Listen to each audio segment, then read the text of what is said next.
In Kotlin, the main function is the entry point of a Kotlin program.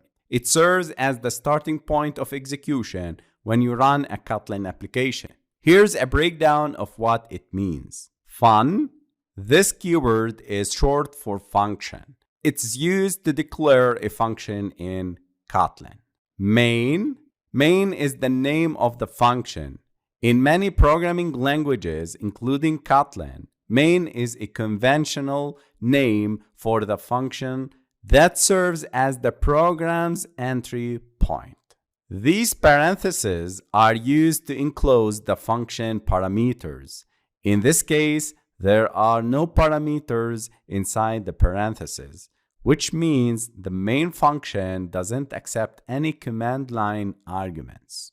The curly braces denote the function body. Inside the function body, you write the code that will be executed when the program runs. Typically, you place the code that initializes your program, sets up resources, and starts the main logic of your application inside the main function. Let's jump into Android Studio and start learning about the Kotlin syntax. Back to our hello-kotlin.kt file. You can hide this panel.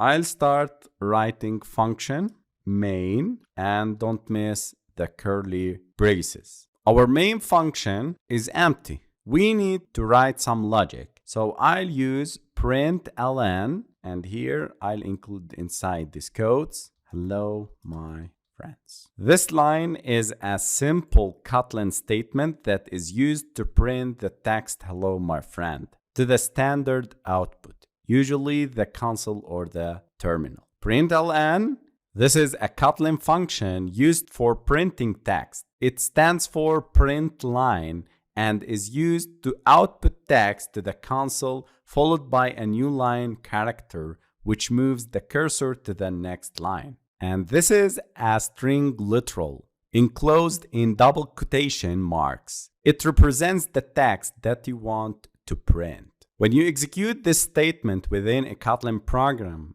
it will display hello my friends message on the console and the cursor will move to the next line. This is a common way to provide feedback or display information to the user when running a program.